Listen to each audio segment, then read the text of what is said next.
This is Comic Picks by the Glick. Hey, I'm your host, Jason Glick. Hey, Jason Glick. What's going on? Oh, well, still, I'm still like confined to my house. It's like Yeah. under quarantine, like Yeah. trying my best not to like venture further than my mailbox. I know that you're trying to make it sound good, but tell them the truth. It's house arrest, right? Yeah, You pretty got much. the ankle bracelet still? Well, Just kind of, but like I just got to, but like I still have to like drive around. Like I don't want my car battery to die while I'm confined here. Yeah, as long as the the black car doesn't follow you everywhere, so you're good. So what do you have on the menu for us tonight, sir? Okay, well, I know I talked about like last time about like, hey, it's like if I didn't have what I wanted to talk about, which is going to be Harleen.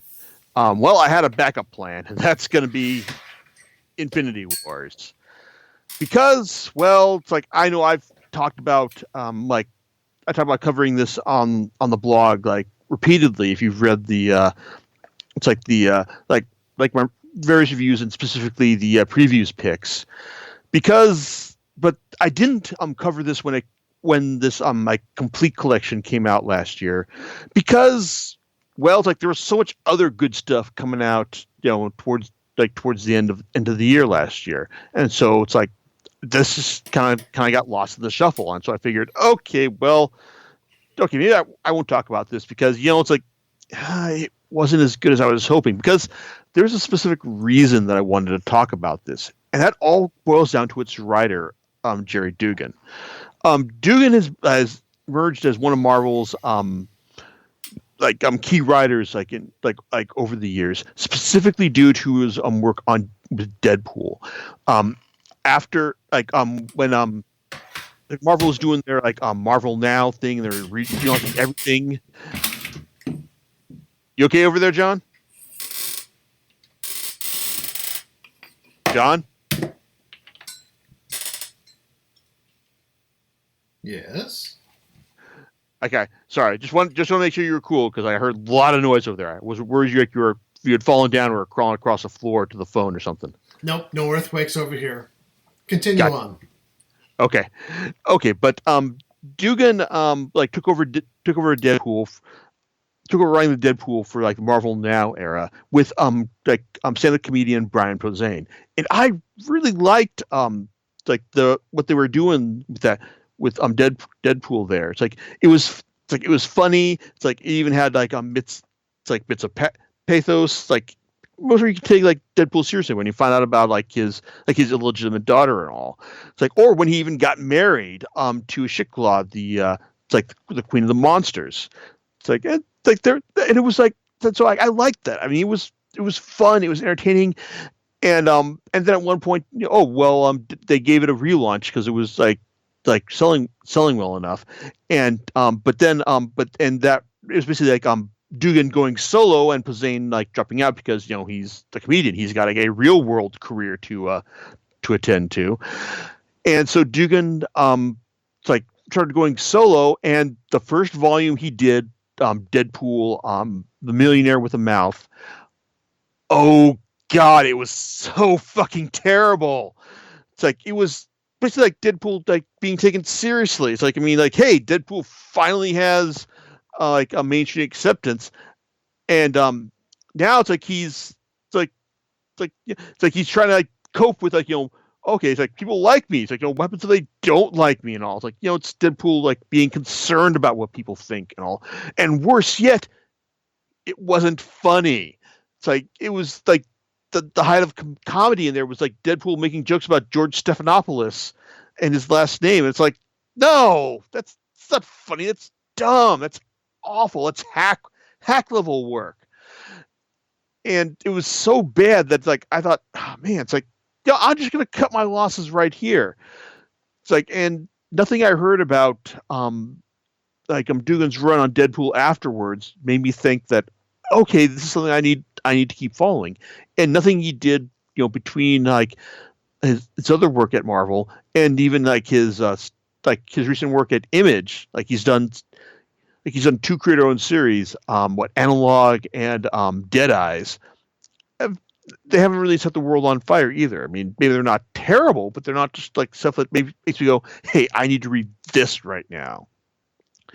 But still, like his Deadpool stuff sold, and so apparently that was enough to give for enough to like, have Marvel give him like the reins for Guardians of the Galaxy after Bendis left, and that apparently led to his event from 2018.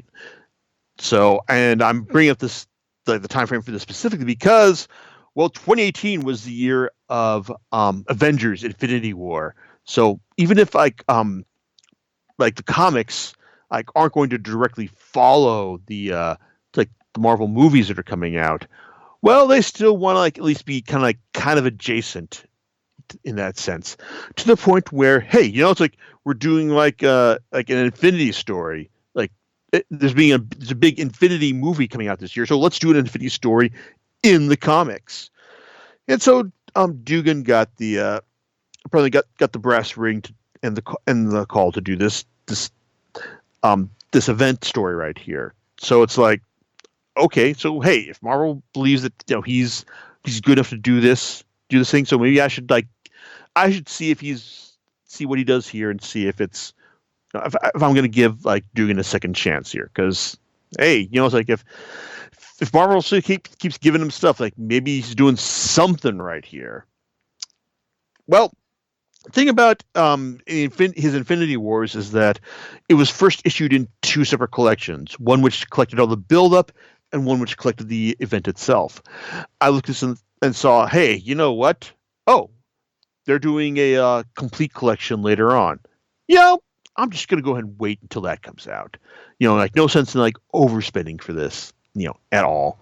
Because I think like the two individual softcover collections were like $30 each, and the hardcover collection is like $50 less once you go through the discount I got at cheapgraphicnovels.com.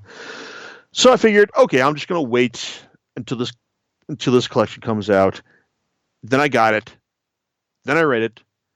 Then all this other stuff came out that I thought, hey, this is much more interesting. I'm going to go ahead and read this.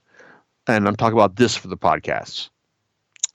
So, and here we are with me needing to find something to fill podcast week. And so, hey, well, let me tell you about Infinity Wars. It's there, man. It's like, I guess it tells me that overall, I don't need to fear Duggan as a writer. I mean, it's not terrible. It's not as actively terrible as that volume of Deadpool I read was. But at the same time, though, it's kind of like, wow, man, it's like this really does not feel like a meaningful Marvel event, as it is. Because first of all, it's like, I mean, there's all the build up to it. There's Infinity Wars, Adam Warlock. There's Infinity Wars Prime, which is the prologue. Oh, and then there's Infinity Countdown numbers 1 through 5.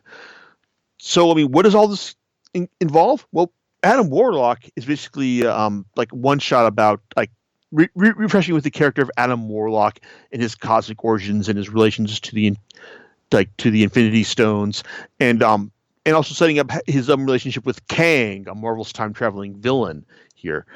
And it's got art by the great Michael Allred. So I mean, it's a very groovy trip through Adam Warlock's history, and I like that. Infinity Countdown Prime sets up the fact that, hey, Loki is kind of going to be part of this thing, and so is Wolverine, because hey, when Marvel released their Marvel Legacy one shot back, I think in the November prior to this, series, it was revealed that he had one of the Infinity Stones. So it's basically all about just setting up Wolverine just being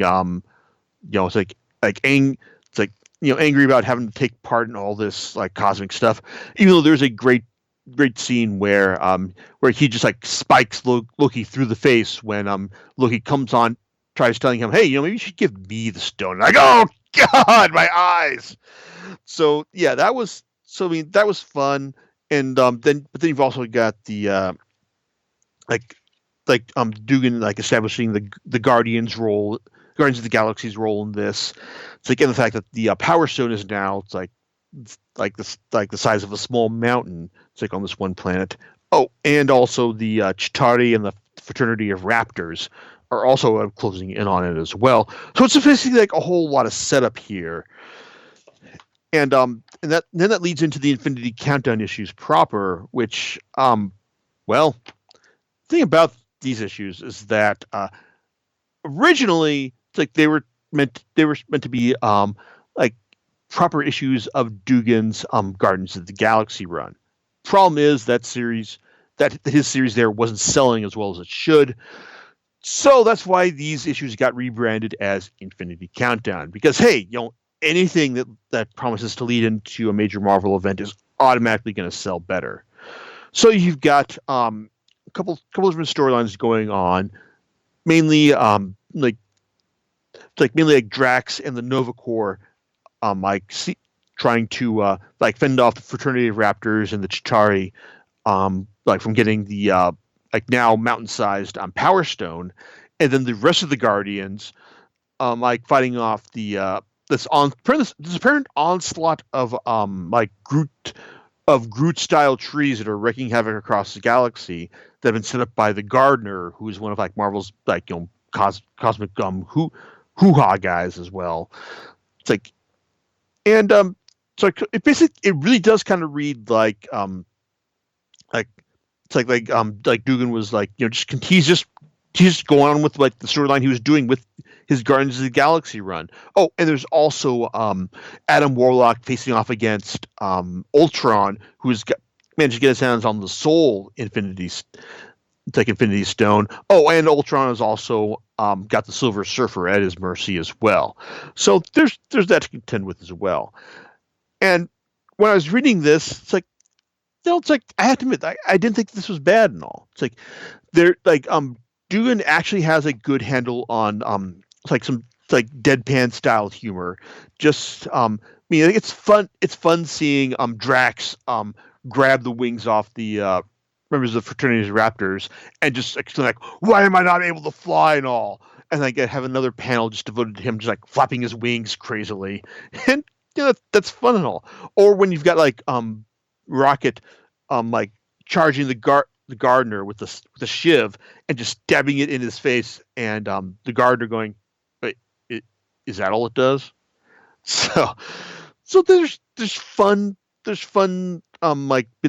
of of grounded deadpan humor here, and I admit I even kind of liked when Groot does his thing and winds up being reset to his factory settings here. That was kind of cool. It's as is Star-Lord's eventual recognition of how he needs to shrink the the Power Stone, and how he throws it into Drax's sacks in order to blow the attackers off the planet. This is cool. It's this is fun. So even though I was kind of annoyed how they wound up reversing Al Ewing's Galactus the Lifebringer take back to Galactus the Devourer. These first couple of issues basically did a good job actually maybe making me think that, hey, this might not be too bad overall. It's this might actually be more entertaining than I was expecting. Hey, maybe I can find a way to invest myself in Duggan's future prospects. Then we get to the miniseries itself, and basically the idea is that all these various people have come into possession of the Infinity Stones. I mean, not just the Guardians have, and they've got their hands on the Power Stone, but you've also got minor league Marvel thug Turk Barrett, who's got his hands on the Mind Stone. Doctor Strange has his hands on the Time Stone. Captain Marvel has her hands on the Reality Stone. Wolverine ditched the Space Stone and gave it to to Black Widow. It's like, and Drax has got the power stone and all. So it's like, these people have got to come together and basically form a new version of the Infinity Watch because, hey, know someone who loves wielding the Infinity Stones? Thanos. It's like he's still out there as well, or is he? Because like in the prologue issue Infinity Wars Prime, we found out that Thanos, he's not with us anymore by the end. Some new villain known as Requiem has taken out Thanos. It's like, and it's like, and his friendly like now is looking to collect the Infinity Stones for themselves as well. So there you go. That's the setup we've got with when the series starts in on Infinity Wars #1 proper. We've got all these characters coming in to to form a new Infinity Watch, and this new villain known as Requiem, who is looking to take all the stones for themselves. Oh, that's right. There's one more thing, because it turns out that Loki, well, apparently he's been reading some of the books in the Omnipotent City, and he's wondering like, why is my history so different? Why do I not remember things like the way they happened and all? It's like I need to find out why this is going on. And if you think that, okay, well, hey, if Loki is like kind of like wondering about the nature of retcons, well, what does this have to do with like an Infinity story? Yeah, you've got kind of one of the problems here, because I mean, I like the way Duggan writes Loki, but is this subplot here the kind of thing that really needs to be done here? No, it's not. I mean, especially when at the end when the culmination of Loki's plot when involves him like taking all the Infinity Stones, peeking underneath the foundation of the cosmos at the quarry of creation, formerly known as the God Quarry. It's like, and then meeting up with some Celestials, then looking into a place and realizing, so that's how it is. Oh, I've been a fool all this time. And you either have to assume that he saw Duggan writing his story, or Jason Aaron planning out his role in the in the War of the Realms, which followed up this event. But Loki's story just feels really kind of disconnected from the from the main thrust of the story as well. Which, okay, so everyone's got to form the this new Infinity Watch, but then Requiem shows up, and well, Requiem turns out to be someone who's got a much closer connection to the characters, than you'd expect. And I guess in the spirit of fairness, I can't quite give away this person's identity, even though it's kind of like it's really kind of key to the story here. But it's like Requiem, like part of their soul was trapped in the soul gem, and that's the reason they're trying to get all these gems together again. The problem is that also inside the soul gem is this evil chthonic monster known as Devondra, and apparently Devondra's main goal is to eat all of creation and form a new reality out after that. And once Devondra has done that, Requiem plans to use the threads that Devondra has spun to create a new reality that will allow this person to escape their horrible fate that they've endured up to this point. Which, okay, fine, but Devondra is just like kind of a nothing thing. It's a MacGuffin type creature, in the sense that it's all it's got is it's this like really awful like spider squid type design to it that would like totally freak out my younger niece. But I look at this and think, man, you're just like a thing, It's like the evil thing that has to be killed, and that's about all you got going for you. What Requiem does, though, that's meant to be kind of meant to drive the plot, is that instead of like killing half the universe like Thanos does, in order to make make the universe more manageable is that Requiem like folds the universe in upon itself to the point where heroes are combined. Where you've got the Ghost Panther, who is like Ghost Rider combined with Black Panther, um, sorcerer, like the Soldier Supreme, who is like Captain America crossed with Doctor Strange, or Arachnite, which is Spider-Man crossed with Moon Knight, or best of all, Diamond Patch, who is Wolverine crossed with Emma Frost. So and Emma winds up being a key player in this like in the story because apparently like all the characters that Duggan wanted to write himself, like Hulk, Emma Frost, Miss Marvel, Ant-Man, it's like in the Hulk, it's like they've they all wind up getting their own like being unstuck from their like combos and getting their own Infinity Gem to play with. But in the end, though, I mean, yeah, big shocker. Devandra's defeated. Like someone dies, like saving everyone, and it's like there's like lots of story threads that are set up, like to play off to be played off with down the line. Like, hey, now the Infinity Gems have their own souls. It's like, oh, and hey, Adam Warlock, now he's feeling like a piece of his soul is missing too. It's like, oh, and apparently like Wolverine's gonna team with Loki to like do a new Infinity Watch series, which fine, but the core in Infinity Wars series was just felt like it was just like plowing through like routine plot development after routine plot development. I really did not care for a lot of stuff that was going on. I mean, even if Duggan does a good job of writing these characters and like delivering like some good comedic beats, like when Ant-Man loses his Infinity Stone and Hulk just smacks him on the head for being a dork, and then Ant-Man's like, ugh, because Hulk is strongest there is. So when he just playfully smacks someone, like he's just going to knock them the hell out.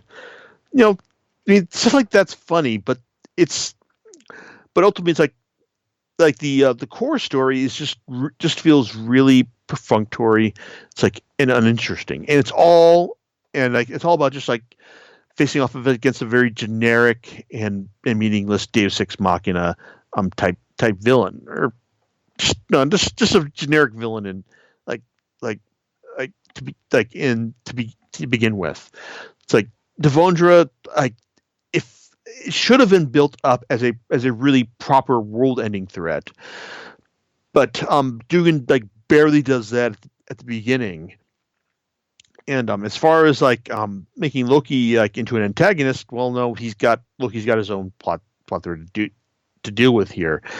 It's like it just feels like it's just like he's just all Infinity Wars is just like reshuffling the pieces on the chessboard, and at the end of it, we've got more characters to deal with. Like, hey, that whole like a universe where everyone was like mashed together, that's still here. So apparently we can do something with that later on.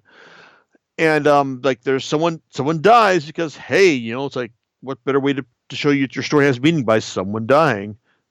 So there you go. But overall, it's like it just felt like nothing really mattered and nothing really like captured my interest here. I mean, props to Duggan for showing me that okay, he's got that he's more than the terrible solo writer he was in that one volume of Deadpool that I read. But as far as like I guess maybe I can like find it in me to give his Marauders X-Men series a shot.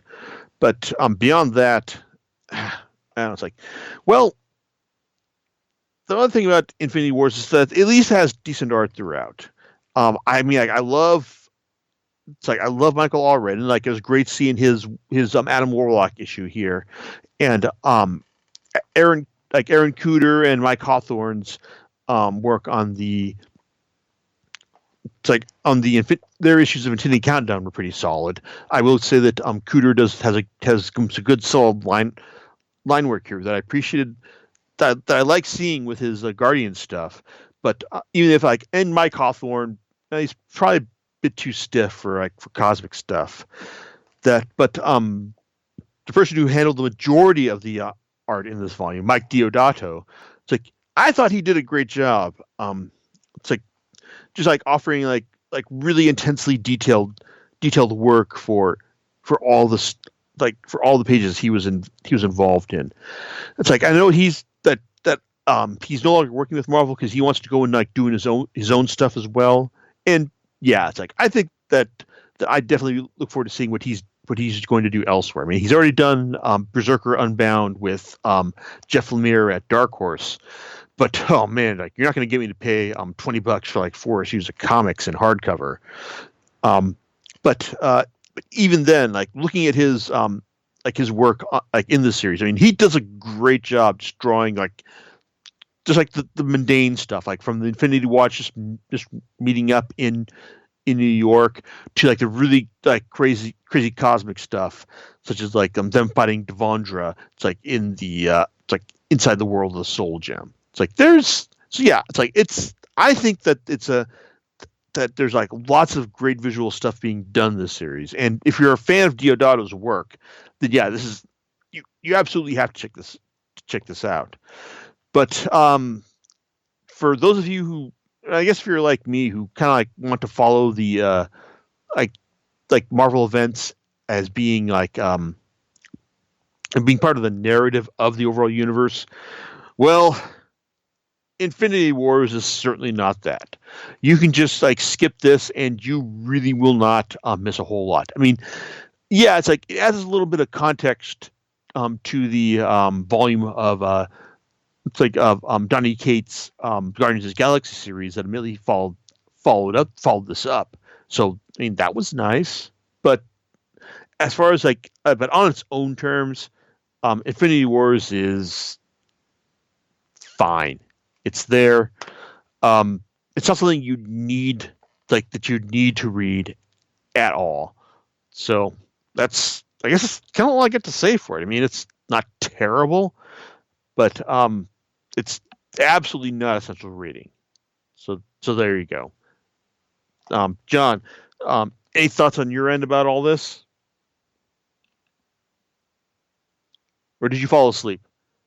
It's like I can understand if you fell asleep, because I know like the time difference. No, we're running the mute button, man. So, yeah, and so I have to do it in software. Well, it sounds like you're recommending this. Hmm?